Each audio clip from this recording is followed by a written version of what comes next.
My name is Emily. I'm 31 years old and I live in Denver, Colorado. I own a small company specializing in designing living spaces ranging from apartments and townhouses to small cafes that clients want to turn into places that evoke emotions. I'm not wealthy, but I earn enough to support myself, take care of my husband, and provide for my daughter, Ava, 8 years old, the light of my life. My family doesn't come from an upper-class background, but my parents, Stephen and Claudia, have always wanted people to think otherwise. I was born and raised in a family where appearances were everything. My father ran a well-known furniture store in town, while my mother always carried expensive handbags and spoke in polished, calculated words. To them, success wasn't about peace of mind. It was about receiving admiration from others. In the eyes of outsiders, they were a model couple, full of love and warmth, but as someone on the inside, I knew their love was never distributed equally. I have a younger brother named Dylan, 2 years my junior. From an early age, I learned one thing very clearly. In my family, effort didn't always lead to recognition. When I scored a perfect grade on my 8th grade math exam, my mother simply said, "Good, you did what you were supposed to." But when Dylan got a B+ in history, the whole family threw a small celebration, complete with cake and laughter. I stood in the kitchen corner, watching them cheer as if Dylan had just won a full-ride scholarship to Harvard. I never blamed my brother. Dylan never had to try to be loved, he just had to exist, and attention naturally gravitated toward him. I was the opposite. I studied hard, got a part-time job at 16 to buy my own books, and got into college without so much as a single congratulatory word from my parents. When I told them I had been accepted into an architecture program in Chicago, my mother barely nodded. That must not have been easy, but try your best.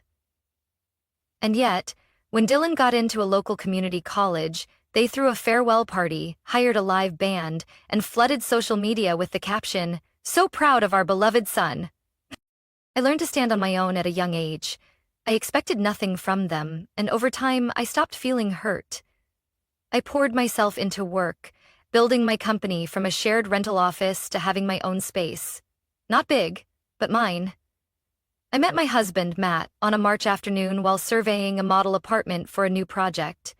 He was an electrical engineer, hired to install a smart lighting system. We talked about colors, light, and how a room could influence a person's emotions. A year later, we were married. Then, Ava was born, with a smile just like Matt's, and curious eyes just like mine. The first few years after Ava was born, we weren't financially stable, but we were happy. I continued running my design firm while Matt worked at a construction company. We chose a small apartment near a park, where we could hear children laughing through the window in the afternoons. Ava grew up healthy, energetic, always carrying a picture book she loved. There was only one thing I hadn't done yet: get full health insurance for our family. The cost was high, our income was still unstable, and since all three of us were healthy, I kept telling myself we could wait a little longer. I had no idea that hesitation would lead to a moment that would change my life forever. A moment that would force me to stand before my parents in utter desperation, only to hear words that I still remember, word for word. I once thought I had grown numb to being overlooked in my own family, but as it turns out, sometimes parental indifference isn't just about being forgotten at dinner. It can be a cold, sharp blade, cutting deep into the trust you thought had long since faded. I remember the day Dylan got a job at a newly established real estate firm. My mother sent an email to the entire family with the subject line, "Exciting news for our family."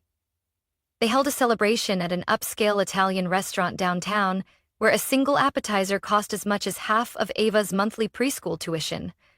I attended, not because I wanted to congratulate Dylan, but because I didn't want to embarrass my family. I was busy all week, but I still showed up, bringing a small but thoughtful gift, a personalized engraved fountain pen, a fitting gift for someone starting out in business. I handed it to Dylan, and he barely glanced at it before setting it aside, continuing to show off his new smartwatch. "A gift from Mom and Dad, to encourage me?" I said nothing.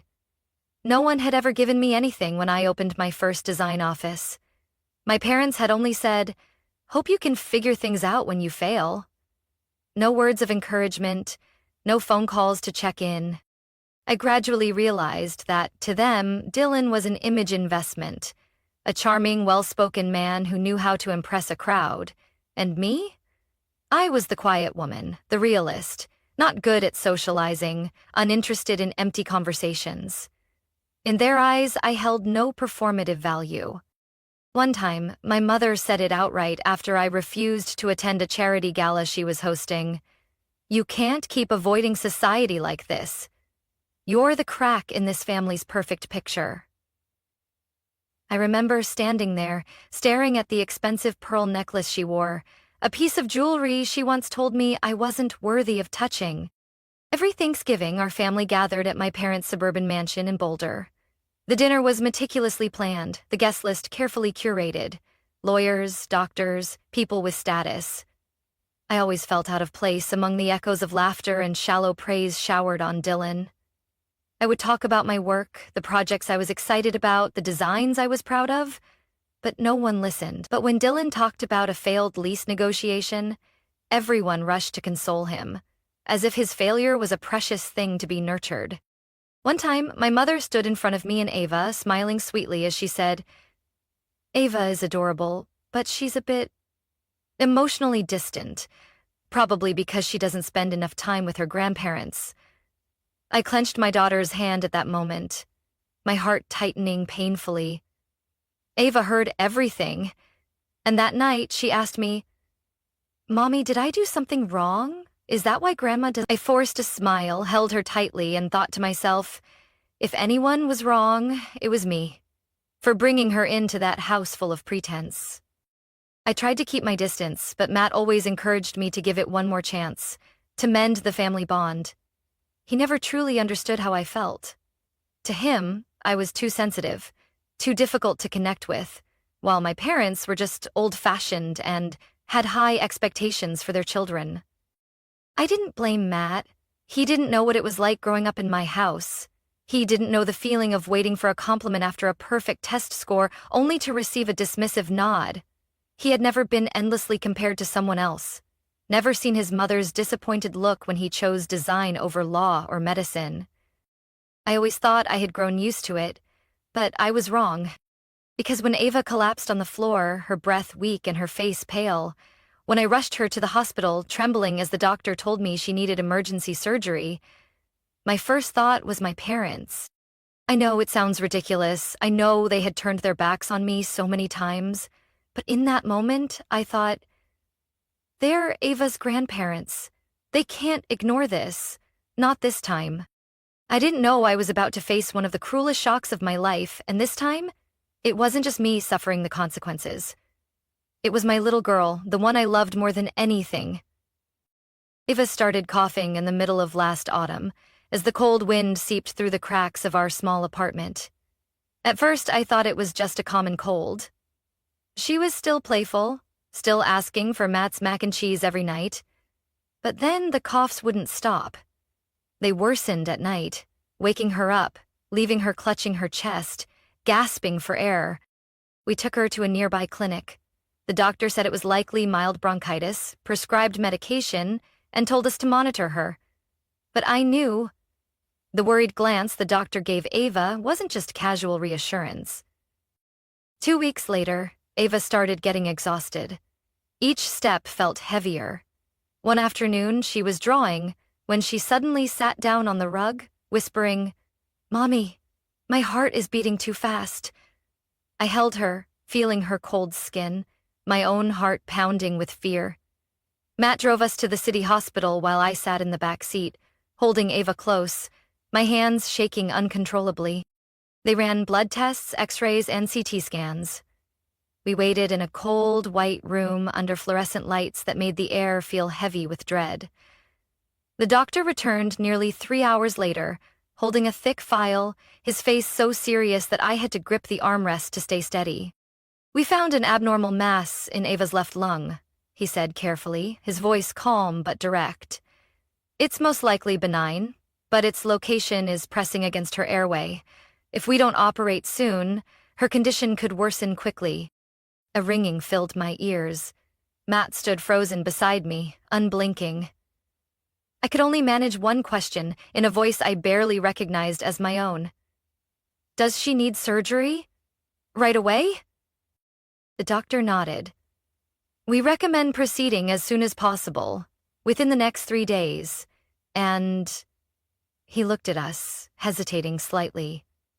The cost for the surgery and post-suppressive care is approximately $98,000. I froze. That number hit me like a slap in the face. I knew we didn't have insurance. We had planned to sign up, but every time I saw the monthly premiums, I kept telling myself, just wait a little longer, after the next project is secured. I always thought we had time, but now I realized sometimes a single moment is enough to render all plans meaningless. Matt squeezed my hand. We'll find a way. Please prepare everything for the surgery. The doctor nodded, handed the paperwork to a nurse, and left the room. I looked at Matt. His eyes were trying to stay calm, but I knew he was just as overwhelmed as I was. We had about $15,000 in our savings account. That wasn't enough, not even a fifth of what we needed. I called the bank to request an emergency loan. They denied it because our credit score wasn't high enough. I posted on social media, hoping friends would help spread the word, but time was too short, and the amount was too high. That night, I didn't sleep. I sat by Ava's hospital bed, holding her hand, listening to each weak, uneven breath. In the dim glow of the nightlight, her face looked heartbreakingly pale. I pressed a kiss to her forehead and stood up. One thought consumed me. I couldn't let Ava lie here, waiting in vain. I pulled out my phone and dialed the familiar number. My mother's. Why are you calling at this hour, Emily? Her voice was light, but cold. I took a deep breath. Ava is in the hospital. She needs emergency surgery. Mom, I need help. We don't have enough money. Please, just a part of it. I'll pay you back. There was a brief silence on the other end before my mother sighed. Well, this is really bad timing. You know, next week is your father's and my 40th wedding anniversary celebration. Everything has been arranged. So many guests have been invited. It would be so inconvenient to postpone now, Emily. I gripped my phone so tightly my knuckles turned white. I'm not asking you to cancel your party, just a little. Ava is your granddaughter. She's in critical condition. Her voice turned stern. Emily, you already know this. We can't tarnish the family's reputation over a personal problem. I'm very sorry, but I can't help you. I couldn't say another word. I hung up. The pain in my chest swelled, not from being rejected, but because the last sliver of hope I had was crushed. I returned to Ava's bedside, wrapped my arms around her small body, and whispered to myself, if my own family could turn their backs on their own granddaughter, then from this moment on, I had nothing left to lose. The next morning, after nearly a sleepless night by Ava's side, I decided to do something I had sworn I would never do again. Return to my parents' mansion. I think I can handle that. I squeezed my hair hard. I knew if I did, they would refuse to see me or come up with an excuse.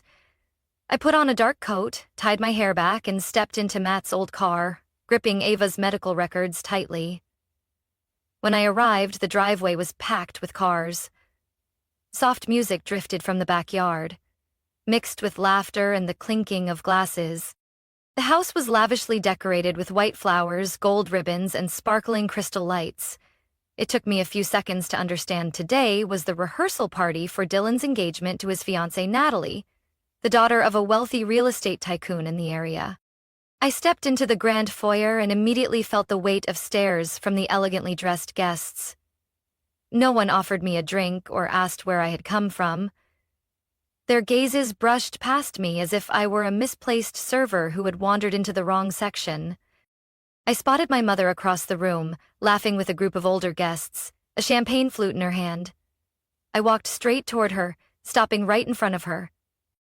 "Mom," I said, my voice urgent, "please, give me 5 minutes. It's important." She looked me up and down, her expression momentarily displeased, as if I had interrupted an important speech. Emily, I'm entertaining guests. Can this wait? I shook my head, my voice trembling but firm. No, it's about Ava. She needs emergency surgery. Mom, I'm begging you.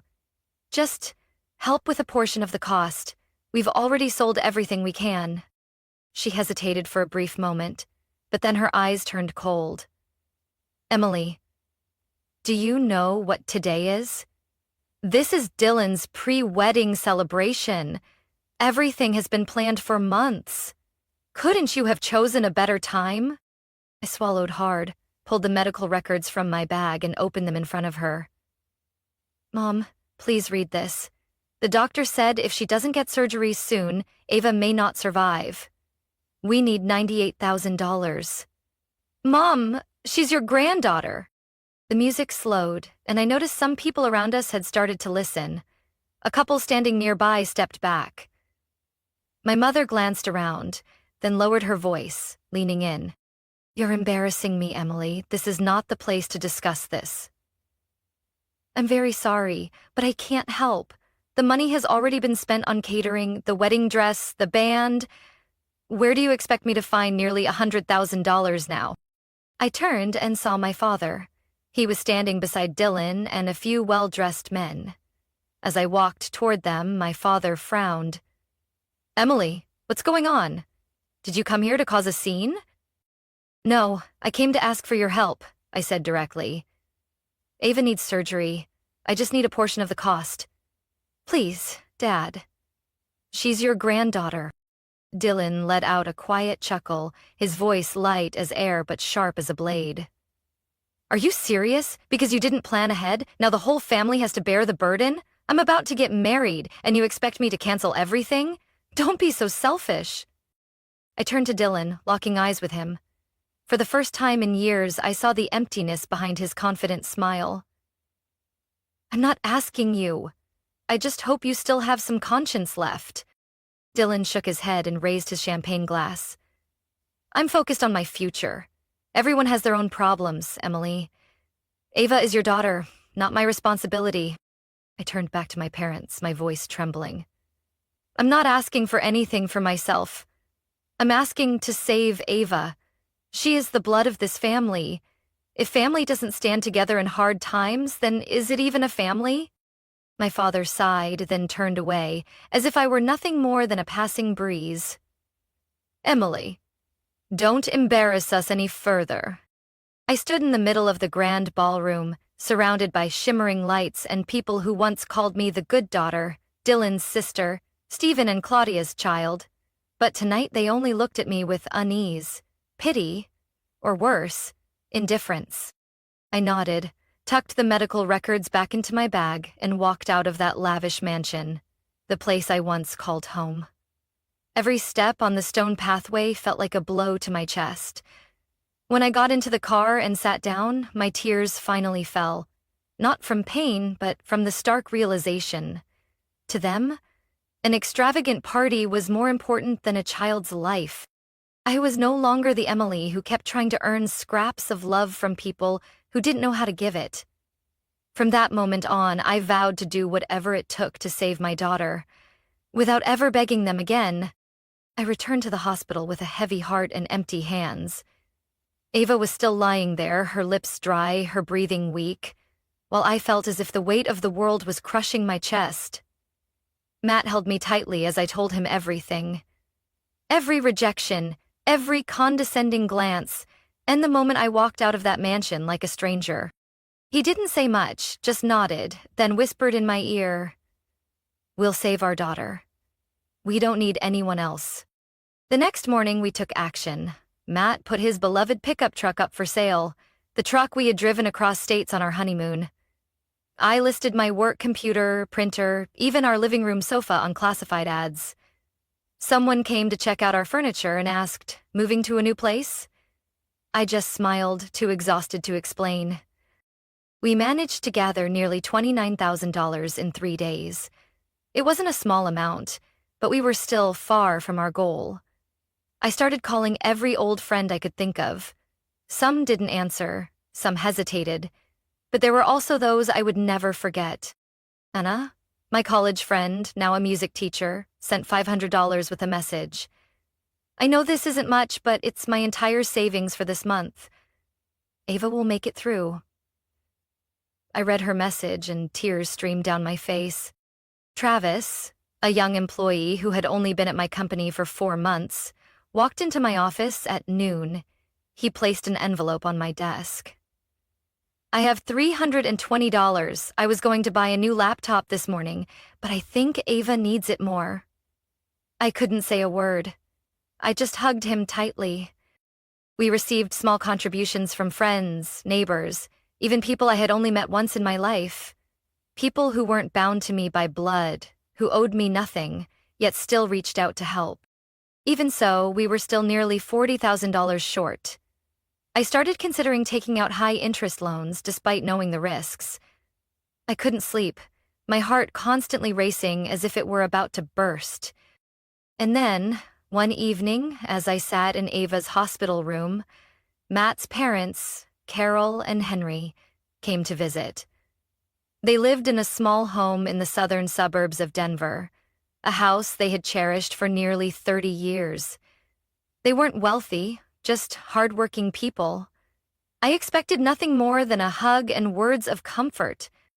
But as they entered the room, Henry pulled me aside into the hallway, placing his hand on my shoulder.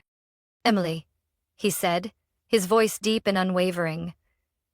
"Tomorrow morning, you and Matt need to come to our house. I have something to discuss." I looked at him, confused. What is it? He didn't answer.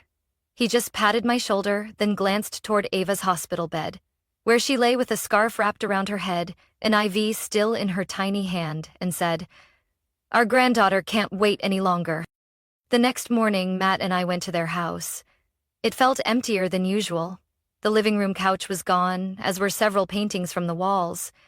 Before I could ask, Carol walked out with a cup of hot tea, placed it on the table, then handed me a stack of papers.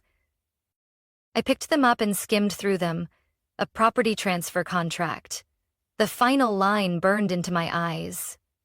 Sale price, $136,000. I stared at them, stunned. "Mom, Dad, why?" Carol took my hand, smiling gently. "You and Matt need the money to save Ava. This house is just a material thing. We can rent another place. But Ava only has one life. If it were you or Matt in this situation, wouldn't you do the same?" I broke down, not with loud sobs, just silent tears falling onto her hands. The same hands that had once knitted sweaters for Ava's first winter, the hands that had baked holiday treats every year. They weren't my parents by blood, but they chose to stand by me when no one else did. 3 days later, we had the full amount. The hospital scheduled the surgery immediately. The operation lasted 6 hours. 6 hours that felt like 6 years.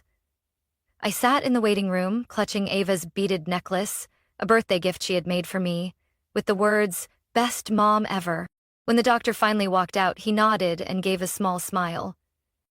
The surgery was a success. Ava will recover. She's incredibly strong. My legs gave out. I collapsed into a chair, covering my face as I sobbed, not from despair but from the overwhelming relief that hope was alive again. Ava had made it through. 3 days later, in a hospital room filled with sunlight, I watched her sleep peacefully, her breathing steady, her small hand unconsciously grasping mine. I knew that from now on, everything would be different. But deep inside me, something still lingered. The memory of that party, the indifferent stares of the people who shared my blood, and I swore, one day, they would understand what it meant to lose something truly important. After Ava's surgery and discharge from the hospital, I thought I would collapse from the exhaustion and financial strain of the past months. But I didn't. A fire that had been smoldering inside me for years had now ignited. I was no longer just working to support my family. I worked to repay kindness. I worked to prove to the world, and especially to those who had turned their backs on me, that I didn't need them to succeed. I started each day at 4:30 a.m. I restructured my entire company, from management systems to marketing strategies. I relearned everything I had once overlooked due to being too busy: financial management, negotiation skills, digital marketing. By day, I took clients to site visits. By night, I sketched designs, drafted quotes, and sent emails to clients across the state. I even enrolled in a real estate negotiation course on weekends. My small interior design firm, once sharing office space with a nail salon, started landing bigger projects: cafes, studios, a spa chain in the northern suburbs of Denver, then a boutique hotel in Aspen. Word spread. A year later, I signed a contract to design interiors for a luxury apartment complex in the new commercial district. The project was worth over $1 million, 10 times any contract I had ever secured. It was the turning point that transformed my company from an obscure name into an industry leader. Modern Spaces magazine wrote an article about me with the headline, "Emily Monroe, from a simple mom to a woman shaping the spaces of thousands." They asked me what had driven me to this success. I looked straight into the camera, unwavering. I once begged my family to help save my daughter's life. They refused. I don't blame them anymore. But in that moment, I learned that I had to be the only pillar my daughter could rely on. And to do that, I had to become stronger than anyone who had ever tried to break me. The interview went viral on social media. Some admired me. Some were moved to tears. And then something I never expected happened. I received an invitation to appear on Voices of Resilience, a well-known talk show that shared stories of ordinary people overcoming adversity. They invited me to New York. During the recording, I told my entire story, from the years of being compared to Dylan to the night I knelt before my parents, begging them to help Ava. The host, a seasoned and sharp-witted woman, looked at me with deep respect. "Emily," she said, "if you could say one thing to the people who abandoned you in your darkest moment, what would it be?" I was silent for a few seconds, then smiled, calm and steady. "Thank you. Because of them, I no longer blindly seek approval from others. And because of them, I found my real family. The people who, despite not sharing my blood, were willing to sell their home to save my child's life." I never mentioned any names during the show, but to those who had witnessed me knocking on that mansion's door that day, who had seen me turned away like a stranger, they knew exactly who I was talking about. After the episode aired, I received hundreds of messages from mothers, fathers, and children who had been abandoned by their own families. They said I had given them hope, that they could rise again, even when pushed to the very bottom. A month later, Fortune Home magazine named my company one of the top 30 most influential interior brands in the Western U.S. My photo appeared on the cover, holding a blueprint, standing in the middle of a construction site, with a massive sign behind me that read, "Monroe Studio, designed to heal." I didn't cry. I didn't feel proud. I only felt at peace. Because I knew that all of this, every step forward, every drop of sweat, came from one thing: my love for Ava. She was my driving force, my reason to keep going, and proof that sometimes pain creates the greatest strength. But I also knew that the people who once turned their backs on me, they were watching. And I had never forgotten my mother's eyes when I begged her to help her granddaughter. I hadn't forgotten my father's nod, as if he were declining an unworthy business deal. They thought I would always be the weak Emily they once knew, but they were wrong. And I was certain they were about to realize that. I never intended to hurt them. When I shared my story on television, I didn't name anyone. I didn't point fingers. I simply told the truth. The raw truth I had carried in my heart for years. But some truths, when spoken in the light, have more power than any accusation. After Voices of Resilience aired, my story spread faster than I expected. Local news outlets began sharing articles, then smaller TV networks invited me for interviews. People connected the dots from the details I had shared. It didn't take long for them to find out that I was the daughter of Stephen and Claudia Monroe, owners of Monroe's Living, and the sister of Dylan Monroe, the real estate broker who once bragged on LinkedIn about his $30,000 engagement ring. I realized the true media storm had begun when an anonymous account reposted a clip from the talk show with the headline, "Parents spend hundreds of thousands on an engagement party, refused to save dying granddaughter, and now their daughter is a millionaire?" The post gained over 500,000 shares in 2 days. Soon after, Monroe's Living began receiving one-star reviews on online platforms. Customers canceled their orders. Some suppliers announced they were cutting ties. The same people who once shook hands with my father and toasted champagne at his parties quietly removed him from their contact lists, because no one wanted to be associated with a family that had turned its back on its own blood to protect their reputation. A week later, I received news that the store had to temporarily close due to financial and legal reasons. I didn't feel happy. I didn't feel satisfied. Just an odd emptiness. Like an old chapter being reopened, laid bare under the sun with nothing left to hide. And then there was Dylan. He was once the golden child, the pride of the family, the one who stood in elegant gatherings delivering charming speeches. But now, whenever his name appeared online, people only remembered one thing: the man who laughed in his sister's face when she begged for her daughter's life. Natalie, the fiancée once seen as his perfect match, didn't say a word. She simply erased all their wedding photos, removed her engagement status, and a few days later filed to call off the wedding. I heard from an old acquaintance that Natalie had read the articles, then confronted my parents directly. When they didn't deny anything, she immediately left the apartment she shared with Dylan and moved back in with her mother. Dylan couldn't handle the fallout. His business connections dropped him one by one. He called me one night, his voice hoarse. "Emily, what did you do?" I said nothing. "You went on TV, you made everyone think I'm heartless." I exhaled slowly. "I didn't make anyone think anything, Dylan. I just told the truth. I didn't twist anything. If the truth makes you feel ashamed, then the problem isn't me." He was silent. Then he hung up. I thought that call was the end, but it wasn't.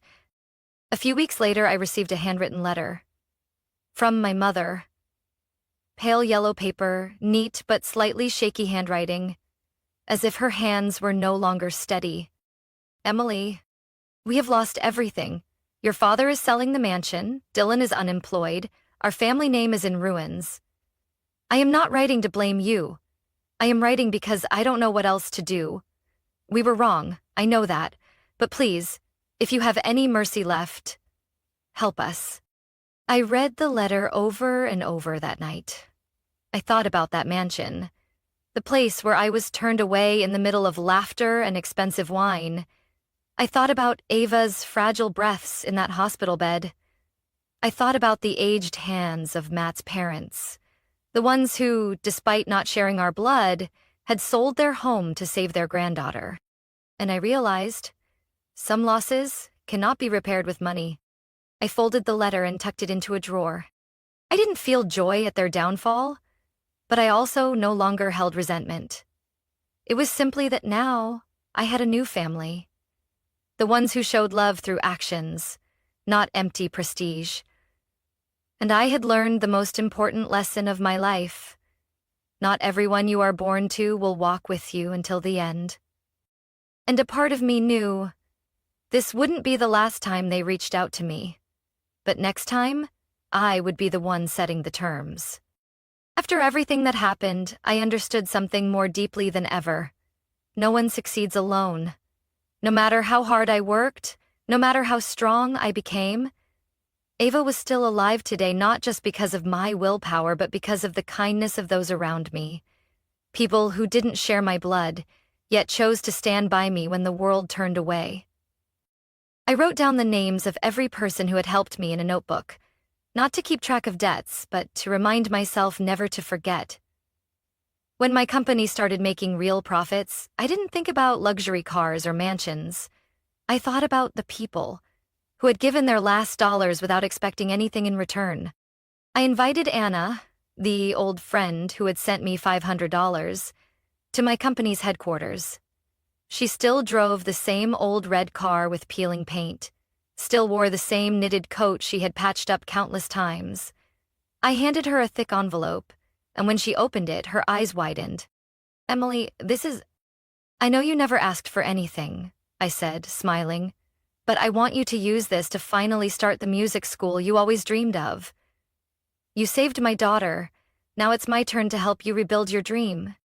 She hugged me, tears streaming down her cheeks. No more words were needed. Her embrace was enough to say everything.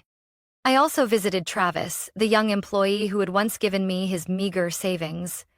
By now, he had been promoted to lead designer, and I awarded him a full scholarship to a prestigious design institute in Chicago, the place he had once thought was just an impossible dream.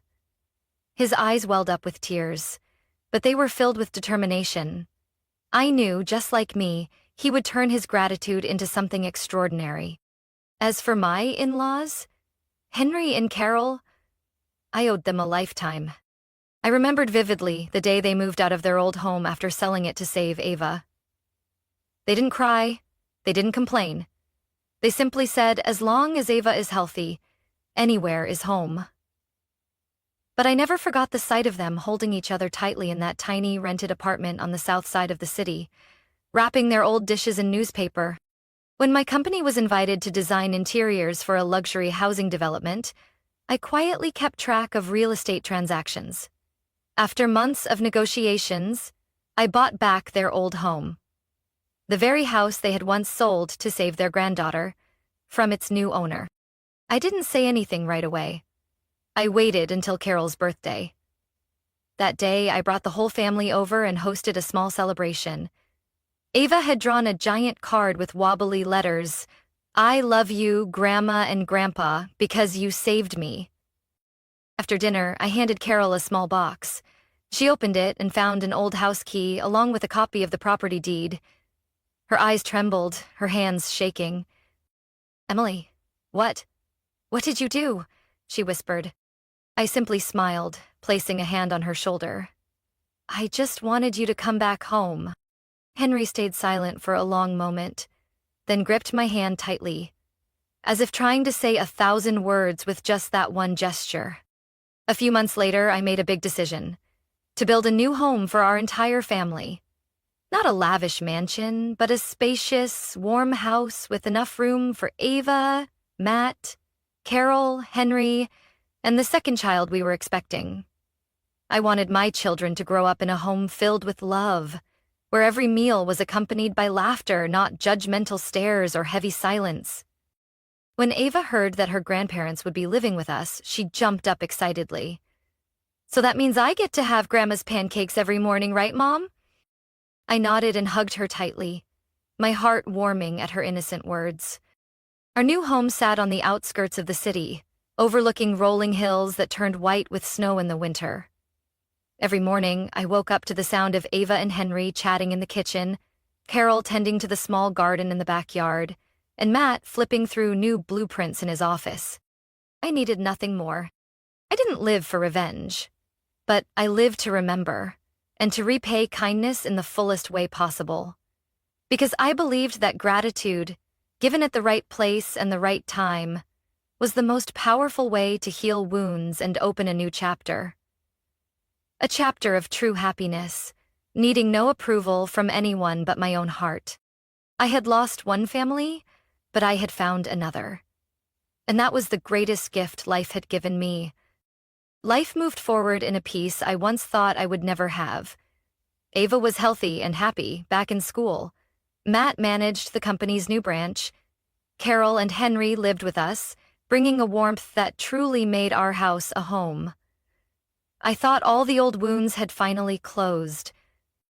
Until one late afternoon at the start of winter, when my phone buzzed on my desk, displaying an unfamiliar number. I hesitated for a few seconds, then picked up. "Emily? It's your mother." A trembling voice came through the line. I gripped the phone tightly, memories flooding back in an instant.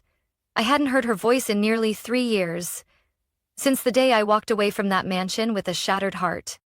"I'm calling because we're in trouble," she continued, each word heavy. The bank is about to seize the house. Your father signed a mortgage loan to keep the store running, but we can't pay it back. I didn't respond. I didn't want to bother you. But if you could help, just $200,000 to save the house. After that, we'll manage on our own. I let out a quiet laugh. Not in amusement, not in anger. Just a silent, knowing laugh, as if I had been expecting this call for a long time. Mom, I said calmly, do you remember the last time I begged you for help? When my daughter was in the hospital, needing emergency surgery? The other end of the line fell silent. Then, a long, broken sigh. I remember. I was wrong, Emily. Back then, I didn't think straight. I didn't realize how serious things were. Not serious? I heard my own voice turn ice cold. A child lying on the brink of death? And you call that not serious? I'm sorry, she choked out, her voice breaking into a sob. I know nothing can make up for it, but we're family. Family? I repeated. Family is the one who sells their home to save their grandchild, not the one who raises a glass at a party and turns away when their own blood begs for a life. She was silent. Then she whispered, So, you won't help? I sighed. I will help, but on one condition. You and Dad must come to my company and receive the money in person. Yes, she responded quickly, as if clinging to a final lifeline. 2 days later, at the agreed time, they arrived. The conference room on the third floor of my company was bright with winter sunlight. On the table sat a sleek black suitcase. Inside was exactly $200,000, neatly stacked in bundles. When they entered, I no longer saw the commanding presence they once carried. My father looked frail, his hair streaked with gray, deep hollows under his eyes.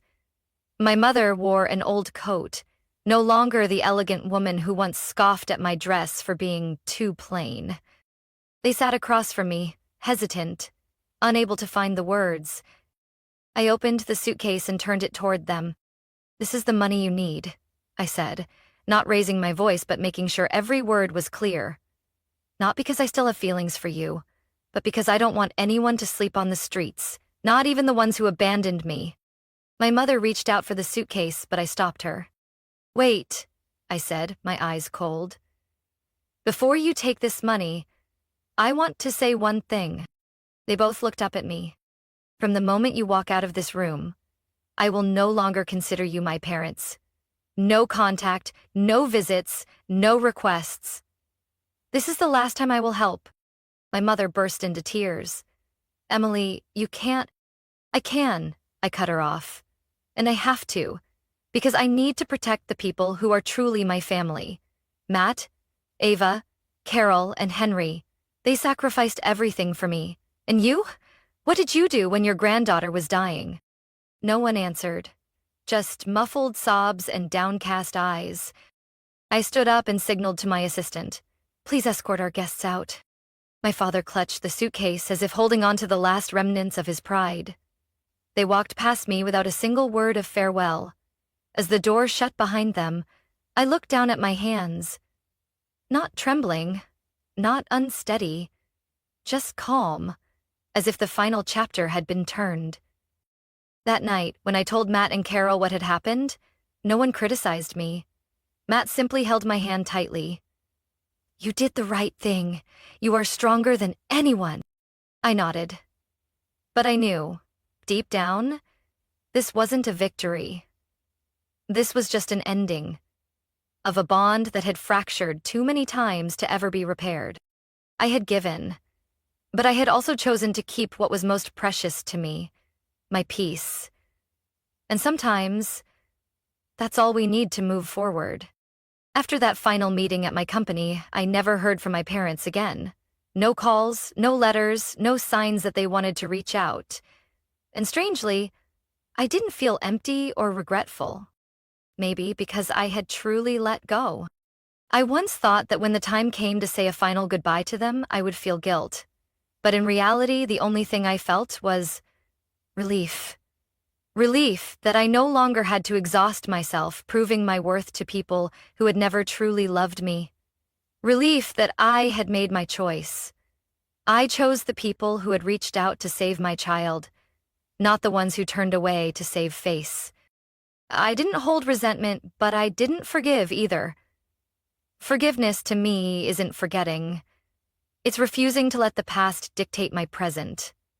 And my present now is a home, filled with laughter, a stable career, and a life that isn't lavish, but is rich with gratitude. Sometimes, I wonder if there will come a day when they call again. Maybe when they're sick. Maybe when Dylan faces a crisis. Maybe when everything falls apart beyond repair. And when that day comes, what will I do? I don't have a clear answer. I am human. My heart still holds contradictions that logic cannot fully untangle. I once stood before my father, seeing that he had aged 10 years in just one, and part of me still felt pain. But I also remember how he turned his back when I begged to save Ava. I remember how my mother held her wine glass instead of my hand. I remember it all. And perhaps because I remember so vividly, I haven't slammed the door shut completely. But that door now rests in my hands, not as an open wound, but as the greatest lesson of my life. I share this story not to attack anyone, not to dwell on the past, or to seek sympathy. I share it because I know there are many people out there like me. People who have been shattered by their own families. People who believed they had to endure, to sacrifice, just because of the words blood ties. But the truth is, not everyone who shares your blood is your family. And sometimes, choosing to walk away isn't cruelty, it's learning to save yourself. If you are standing at the crossroads of duty and pain, I want to tell you this: you are not alone. And you have the right to set boundaries. You have the right to love without being used. You have the right to protect yourself and those who deserve it, even if it means walking away from relationships that once felt impossible to leave. Today, every morning I wake up in a home filled with warmth and joy. Ava is always the first to run into my room, hugging me tight and whispering, "Last night, I dreamed you were a superhero, Mom." That simple sentence is enough to assure me that every painful decision I made was the right one. Matt often tells me I'm the strongest person he's ever met.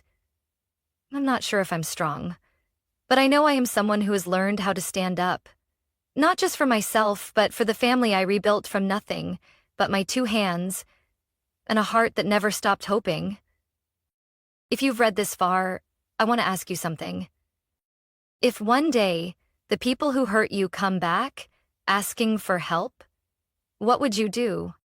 Would you help them to prove you've risen above it all? Or would you hold on to your peace, refusing to be dragged back into the pain? Let me know your thoughts. Leave a comment below. I want to hear your story, truly. Because maybe, somewhere in the puzzle pieces of life, we are all just trying to learn how to forgive. Or, at the very least, how to let go with grace. And if you've been through something like I have, never forget. You deserve happiness, peace, and a family. Whether by blood or by choice, that puts you first. Thank you for listening to my story. This was my journey, and now, how will you write yours? What do you think of Emily's decision? If it were you, what would you do in that situation? Share your thoughts in the comments, and don't forget to follow this channel for more powerful stories about life and family.